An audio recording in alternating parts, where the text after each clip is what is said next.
now. We are going to talk later on about Dennis Skinner. In the meantime, it's vaping, because this Friday, new EU regulations come into place concerning the sale of those electronic cigarettes I feel I see everywhere now. They include restrictions on the potency of e-cigarettes, mandatory child-proofing to stop people setting your house on fire, and even apparently some legal framework which will allow for the possibility of the EU banning vaping totally.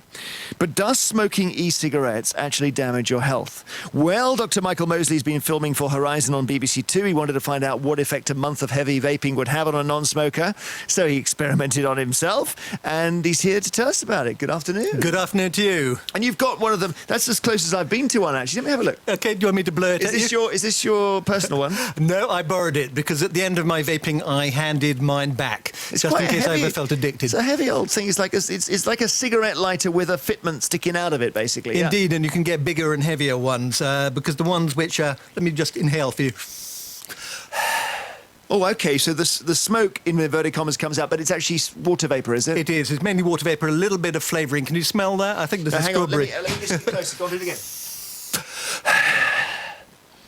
Okay, well, you said strawberry, so now my mind is telling me it's strawberry. I was thinking it was a bit fruity. I was thinking pina colada. Yeah, it could be. To be honest, I don't actually know what's in there, so it's a wild guess. There is it borrowed from downstairs? It is. It's Ben's. I think Ben might be a pina colada guy, actually, because I know you can get them cocktail flavour. You can get about 100 flavours, can't you? You can. Everything under the sun, including tobacco flavoured. Now, as part of your programme, Michael, you thought you would try your very first real cigarette to see what the fuss was about. So this is a clip of that particular event. Now, I'm about to do something that many years ago I swore I would never do. It's dangerous, it's addictive, it's disgusting, and there's a good chance that I'm going to be sick, which is why I've got a bucket down there.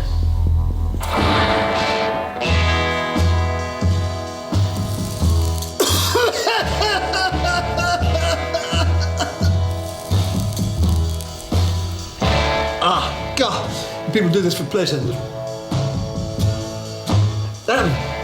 That was really horrible. That was really rank.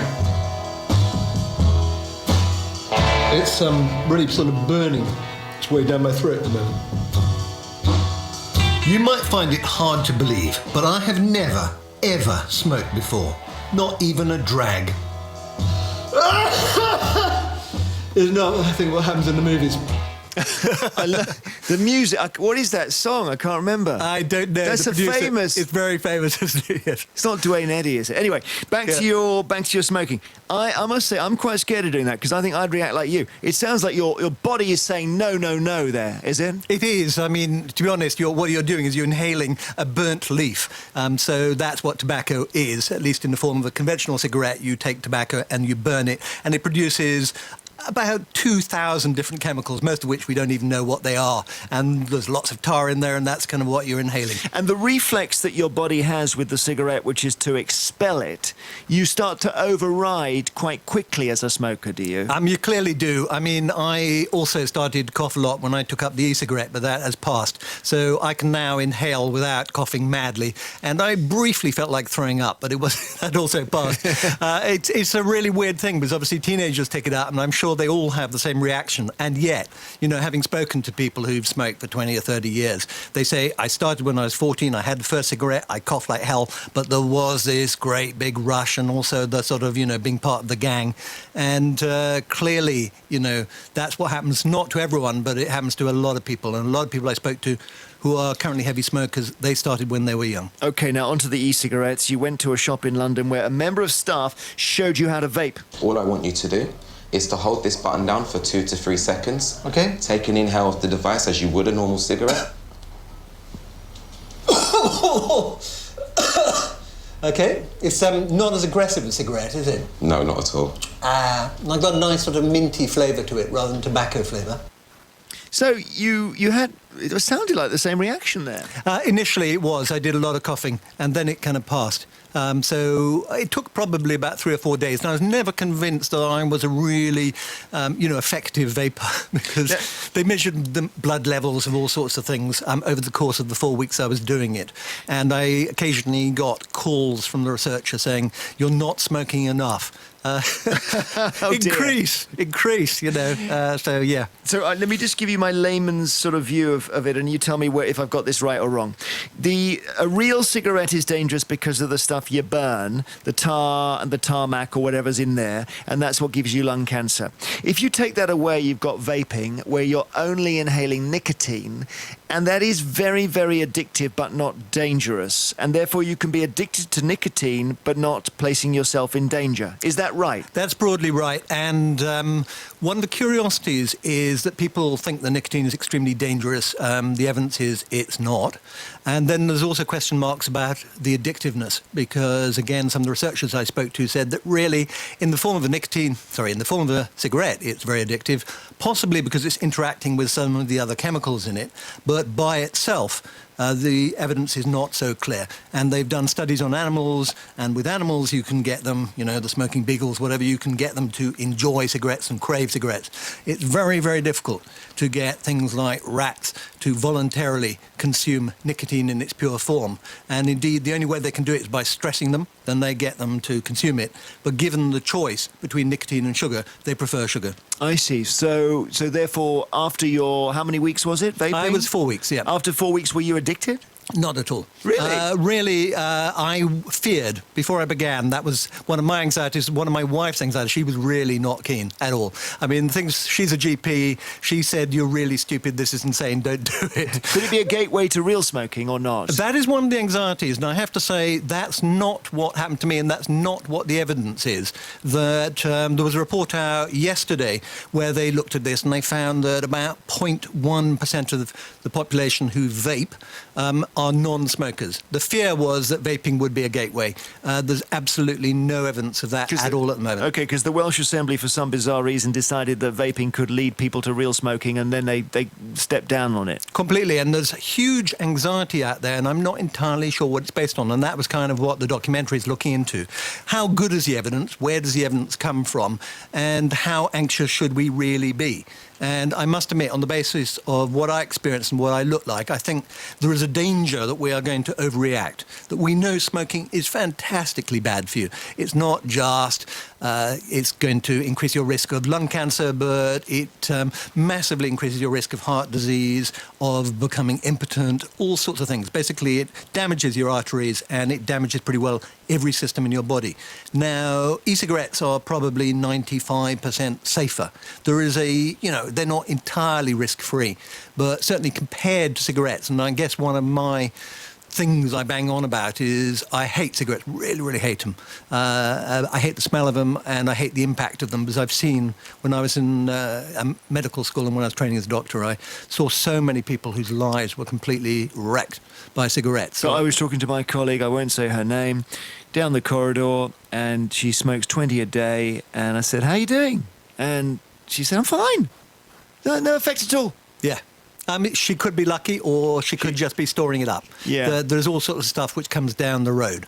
And it is fantastically difficult. As part of the Horizon, we also did a little trial where we got people who are hardcore smokers, and we randomly allocated them either to e-cigarettes, patches, or to just going cold turkey. And the cold turkey group did pretty badly, I have to say. The other two did well.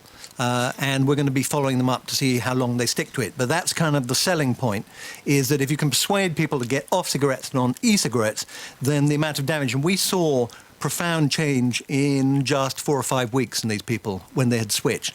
And again, just kind of funnily enough, the sound guy on the documentary, the day I took it up, because I was a healthy non-smoker and I taught vaping, he'd been smoking 20 a day for 20 years, and he took up e-cigarettes, and he never touched a cigarette again after Interesting. that. We're talking to Dr. Michael Mosley about his Horizon on BBC Two and discussing whether there is anything wrong with vaping.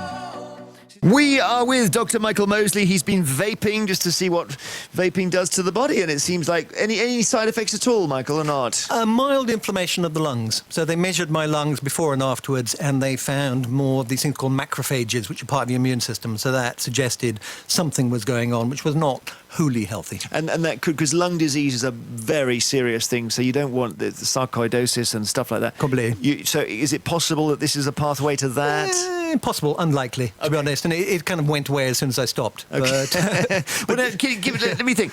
Listening to you, I'm thinking I might start vaping. And I tell you why I said that. I've never smoked. I think I had one on a school theatre trip when I was 14. I have heard, however, that having nicotine is like having caffeine, and it wards, we're about to talk about this in a separate item, it wards off dementia. So what would you say to me? There is some interesting early research which suggests that nicotine is a stimulant for the brain, and it may cut your risk of Parkinson's or indeed Alzheimer's, but it only seems to be effective in people already showing symptoms of those diseases. And if I was going to do it, I would probably use it via a patch rather than an e-cigarette, because it may be less fun, the patches, but it's better proven, if you like. So if you were diagnosed with Parkinson's, you might start using a nicotine patch? They're doing the trials now. I mean, it's early days, I put it that way. Kenny says, I smoked for 30 years and I bought myself a vape last September, used it for 6 months, but I have now stopped using it altogether, so I'm now a non-smoker completely.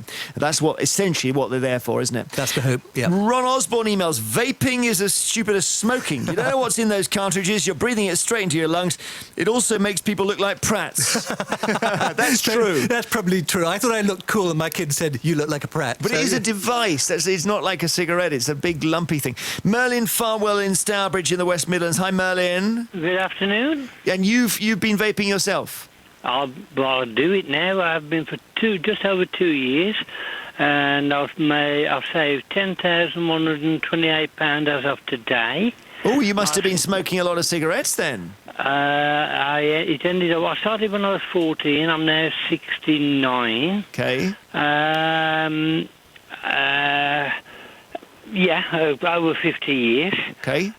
Thing is, 2.5 years ago, I stopped cold turkey in October, climbing the walls until December, and I made a New Year's resolution to get addicted to nicotine again when I did my own research and deduced what I think is what's actually happening. Yes. Knowing a little bit about the body and that from another invention I've done, ECG.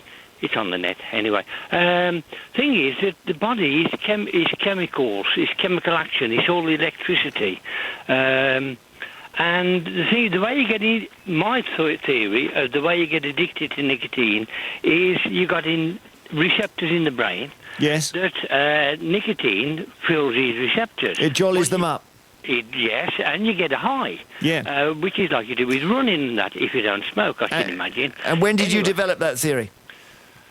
2 years ago. Okay. I was climbing the walls for the first 2 months, thought I'd do some research, make my own theory up, and it came out of the fact that I needed to get addicted to nicotine again. So I made a New Year's resolution to get addicted. Merlin, are you off the cigarettes now?